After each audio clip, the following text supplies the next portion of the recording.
തമിഴ്നാട്ടിലെ മുഖ്യമന്ത്രി സ്റ്റാലിൻ പിണറായി വിജയന് വലിയ പാരയായി മാറിക്കൊണ്ടിരിക്കുകയാണ്. കാരണം സ്റ്റാലിന് കേരളത്തിൽ നിറഞ്ഞ കയ്യടി, പിണറായിക്ക് കിട്ടുന്നതോ കരണത്തടിയാണ്. കാരണം അങ്ങ് സ്റ്റാലിനെ കണ്ടു പഠിക്കണമെന്നാണ് പിണറായിക്ക് ഇപ്പോൾ ഉപദേശം വന്നുകൊണ്ടിരിക്കുന്നത്. വെറുതെ ആഭ്യന്തര കസേരയിൽ കയറിയിരിക്കുന്ന ഒരു വാഴയെന്നാണ് പിണറായിക്ക് നേരെ പരിഹാസം.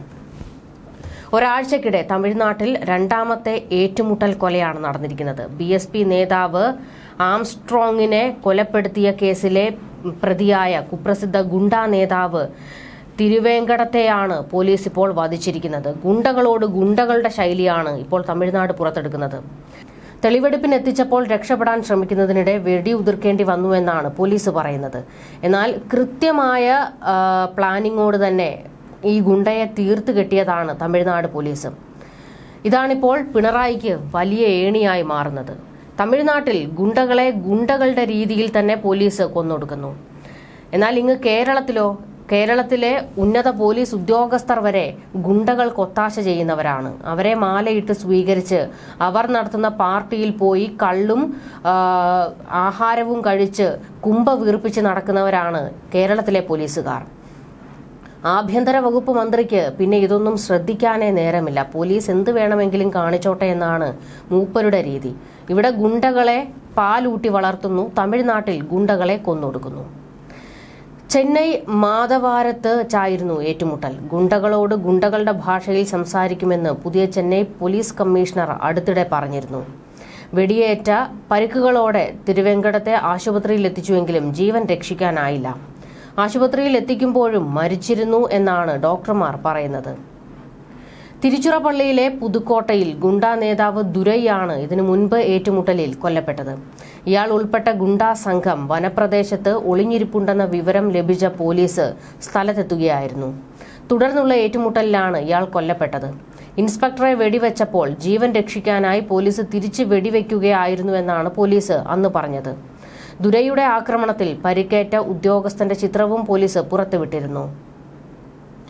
ജനങ്ങൾക്കും പോലീസിനും പേടി സ്വപ്നമായിരുന്ന കൊടും ക്രിമിനലായിരുന്നു ദുരൈ. 5 കൊലപാതകങ്ങളിലടക്കം 69 കേസുകളിലെ പ്രതിയായിരുന്നു ഇയാൾ. തോക്കുൾപ്പെടെയുള്ള ആയുധങ്ങളുമായിട്ടായിരുന്നു ഇയാളും സംഘവും നടന്നിരുന്നത് എന്നാണ് പോലീസ് പറയുന്നത്. ഉത്തർപ്രദേശ് ഉൾപ്പെടെയുള്ള ഉത്തരേന്ത്യൻ സംസ്ഥാനങ്ങളിലും അടുത്തിടെ നിരവധി ഏറ്റുമുട്ടൽ കൊലപാതകങ്ങൾ നടന്നിരുന്നു. ഇതിൽ പലതിലും കൊല്ലപ്പെട്ടത് കൂട്ടബലാത്സംഗ കേസുകളിൽ പ്രതികളായ കൊടും ക്രിമിനലുകൾ ഉൾപ്പെടെയുള്ളവരായിരുന്നു. എന്നാൽ ഏറ്റുമുട്ടൽ കൊലകളല്ല നടന്നതെന്നും കൊലപാതകങ്ങളായിരുന്നുവെന്നും ചില കോണുകളിൽ നിന്ന് ആരോപണം ഉയർന്നതോടെ അന്വേഷണം പ്രഖ്യാപിച്ചിട്ടുണ്ട്. എന്തായാലും ഇപ്പോൾ തമിഴ്നാട്ടിൽ ഒരു ഗുണ്ടയെ കൂടി കൊന്നതോടെ സ്റ്റാലിന് നല്ല ജൈവിളിയാണ്. കേരളത്തിൽ സോഷ്യൽ മീഡിയയിൽ നിറഞ്ഞു നിൽക്കുന്നത് സ്റ്റാലിനാണ്. അണ്ണൻ തമ്പിയെ കണ്ടു പഠിക്കണമെന്നാണ് പിണറായിക്കുള്ള ഉപദേശം. പക്ഷെ ഇവിടെ നേരെ മറിച്ചാണ്.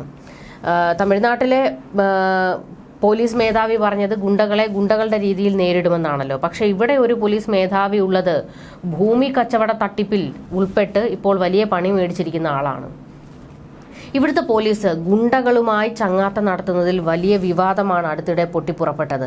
ഒരു ഗുണ്ടാ നേതാവ് നടത്തിയ പാർട്ടിയിൽ ഉന്നത പോലീസ് ഉദ്യോഗസ്ഥൻ പോയതും മറ്റു പോലീസുകാരെത്തുമ്പോൾ ഈ മൂപ്പര് കയറി ബാത്റൂമിൽ ഒളിച്ചതുമൊക്കെ വലിയ വിവാദ കഥകൾ പുറത്തു വന്നിരുന്നു.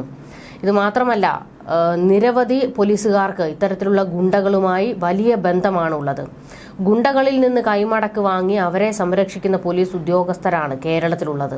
ഇതിനെതിരെ വലിയ രീതിയിൽ വിമർശനങ്ങൾ ശക്തമായിക്കൊണ്ടിരിക്കുമ്പോഴാണ് തമിഴ്നാട്ടിൽ നിന്നും ഇത്തരത്തിലൊരു വാർത്ത പുറത്തു വരുന്നത്. അപ്പോൾ പിന്നെ പിണറായിയെ എടുത്തിട്ട് അലക്കിയില്ലെങ്കിലല്ലേ അത്ഭുതമുള്ളൂ. എന്തായാലും പിണറായിക്ക് തമ്പി കാരണം വലിയ പ്രശ്നമാണ് ഉണ്ടായിരിക്കുന്നത്. ഇനി ഇതിൽ നിന്നൊന്ന് തലയൂരാൻ മൂപ്പർ എന്തൊക്കെ പാടുപെടണമെന്ന് കാത്തിരുന്ന് കാണണം. ന്യൂസ് ഡെസ്ക് മലയാളി വാർത്ത.